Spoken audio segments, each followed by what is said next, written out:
बिरयानी ग्रेवीटा এটা biryani gravy mutton juice mutton গ্রেভিটা चना मसला चना मसला এটা ହେଇଛି चना मसला এটা ବାଇଗଣ ଆମର ବାଇଗଣ ମସଲାଟା ହେଇଛି ବାଇଗଣ ମସଲା स्किन वाला এটা बिग साइज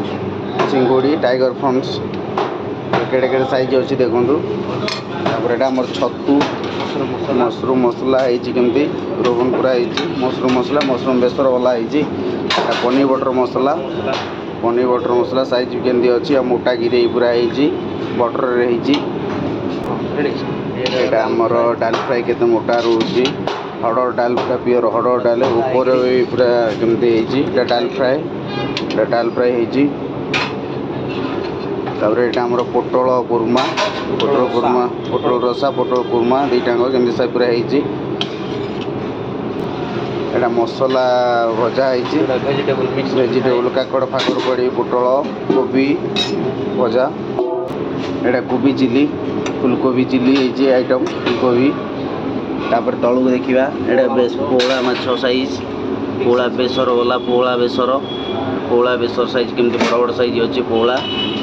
ଏଇଟା ଚିକେନ୍ ଅଛି ବଏଲର ଚିକେନ୍ ଏଇଟା ଆମର ସଜନା ଛୁଇଁ ଆଳୁ ବଡ଼ି ଟମାଟର ଫମାଟର ବେସର ଗଲା ସାଇଜ୍ ବି କେମିତି ହେଇଛି ପୁରା ଦେଖ କେମିତି ହେଇଛି ଏଇଟା ଆମର ମଟନ୍ ଏଇଟା ବଏଲର ଚିକେନ୍ଟା ଆମର ଏଇଟା ହେଇଛି ତାର ଓଭନ୍ କେମିତି ହେଇଛି ମସଲା ଚିକେନ୍ ମସଲା ଏଇଟା ମଟନ୍ ସାଇଜ୍ ବି ଦେଖ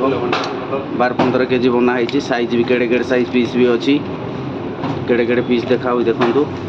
ମଟନ୍ ମସଲା ଓଭନ୍ କେମିତି ବାହାରିଛି ଖାଇଲା ବେଳେ ଜାଣିପାରିବେ ଟେଷ୍ଟ କରିବାକୁ ଆସନ୍ତୁ ପୂଜା ହୋଟେଲ ଏଇଟା ଆମର ଦେଶୀ ଚିକେନ୍ ପିସ୍ ବି ଦେଖ ଲେଗ୍ ପିସ୍ ସାଇଜ୍ କେଡ଼େ ଅଛି ଏଇଟା ଦେଶୀ ଚିକେନ୍ ଲେଗ୍ ପିସ୍ ଆଉ ପିସ୍ ବି ବହୁତ ବଡ଼ ରହୁଛି ଦେଶୀ ଚିକେନ୍ର ପିଓର ଦେଶୀ ଆମର ଏଇଟା ବୁଲା ଦେଶୀ ପୁରା ବହୁତ ବଡ଼ ପିସ୍ ବି ହେଉଛି ସାଇଜ୍ ଦେଖନ୍ତୁ ଏଇଟା ପ୍ଲେନ୍ ଡାଲି ଆମର ୟେଲୋ ଡାଲି ସେଠି ଡାଲ ଫ୍ରାଏ କହିଥିଲି ଏଇଟା ପ୍ଲେନ୍ ଡାଲି ଆମର ଯେଉଁଟା ଡାଲି ଫ୍ରାଏ ଚାଲିଛି ଏଇଟା ପ୍ଲେନ୍ ଡାଲି ମିଲ୍ ସାଙ୍ଗରେ ମିଲ୍ ଆଇଟମ୍ ଏସବୁ ଶାଗ ବଡ଼ିଚୁରା ଆସିନି ଆଉ ଶାଗ ଆସୁଛି ବଡ଼ିଚୁରା ଆସୁଛି ଗୋଟି ପୋଟଳ ଭଜା ବି ଆସୁଛି ଏଇଟା ଆମର ସାଲଡ଼ଟା ବି ହେଇଛି ସାଲଡ଼ ଦିଆଯିବ ଏଇଟା ଆମର ଚାରୁ ପାଣି ଏଠି ଥୁଆ ହେଇଛି ଚାରୁ ପାଣି ଏଇଟା ସାଲଡ଼